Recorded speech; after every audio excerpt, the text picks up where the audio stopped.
The Star Wars TV shows are an anomaly. Some of these are hits, some of these are a miss. And with the Acolyte getting closer and closer to release, I figured it might be a fun time if I see how they stack up against each other. So today we're going to be ranking all of the live-action Star Wars shows that have released so far and putting them in order from worst to best. And that's a tougher task than you might think, because it's not like any of these shows are all that bad or terribly written. Except for this one. This one makes the back of my eyelids itch. It should not be difficult to make a Boba Fett show. And I know they know this because they did it already. A story about Boba Fett becoming the crime lord of the Star Wars Mafia should be way more interesting than this. But they managed to take Cowboy Bebop meets The Sopranos and make it boring. That takes skill. Limp characters, boring action. If it wasn't for 2 specific episodes, this will be a hard skip across the board. But we will get to those 2 episodes when they become relevant. Now that we got the genuinely bad one out of the way, we can move on to the ones that are just okay. These are inoffensive, they're alright, they're fine. And no other project in all of Star Wars quite defines the word fine like Kenobi. Let's get this out of the way. Ewan McGregor, best thing about the show.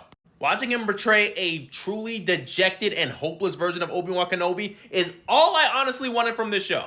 He truly makes you feel the pain and angst that comes along with flambeing your best friend.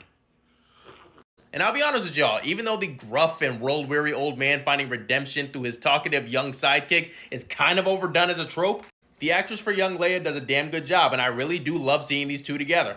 But I'll be honest with y'all, this should have been a 1-hour special, not an 8-episode series. Because there's just not enough meat here to carry an entire series. Like, take the villain for example. A dark Jedi who's driven completely by vengeance could work. It worked with her. But Reva just feels like a dollar store, thinly stretched version of Trilla, just all of the same plot points, none of the passion and nuance. And you just know that it feels that way because they put all of their time and passion towards building up Obi-Wan and Vader's confrontation, which could work in an hour-long special, but using a bunch of bland characters to stretch out that hour's worth of story isn't the way to go. That all being said, everything between Anakin and Obi-Wan is legitimately heartbreaking. Their final confrontation and conversation is legitimately one of the greatest short films in this entire franchise, wrapped around a mediocre TV show. But the prequel train didn't stop rolling with that one, because the next one up on my list is Ahsoka. Ahsoka as a series is okay in the same way a Fast and Furious movie is okay. Yes, there's a plot. Yes, there's character development. It's doing a fine job at both, but what you're here for is the fan service. Dave Filoni threads the entire franchise into a single show. It's actually quite impressive.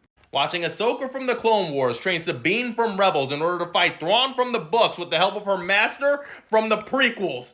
That's an insane amount of connections. And it helps that Filoni's been literally writing these characters for years. He understands their nuances and their interplay very well. Hell, he even doubled down and gave you 2 of the best new characters in the entire franchise. In fact, the only problem with Ahsoka as a series is Ahsoka herself. Rosario Dawson is doing a fine job as Ahsoka, but she always feels subdued for some reason. In my opinion, she was doing a much better job in The Mandalorian, so hopefully with a season 2, she'll knock it out of the park. And speaking of knocking it out of the park, that's exactly what these last 2 series do. But somebody got to take home the silver medal. And what's a better fit for the silver medal than the man who wears a silver armor? Yes, I know it's Beskar. Get out my comment section. The Mandalorian had something to prove. It had to show that Star Wars can work in a TV format without a movie budget, and damn it, it delivered. Din Djarin is a better Boba Fett than Boba Fett. Grogu on his own has made more new Star Wars fans than any one of the movies. The characters are well written, the action is well shot. It is a show so good that they slammed 2 of its episodes in the middle of a bad show to make it better. I could have honestly made it my number 1 easily, but that honor is reserved for one other show. I will not hear a single objection to my choice. Andor is the best written, best acted, best looking show of all the Star Wars live action shows. I cannot overstate how much I did not care for Cassian Andor in Rogue One.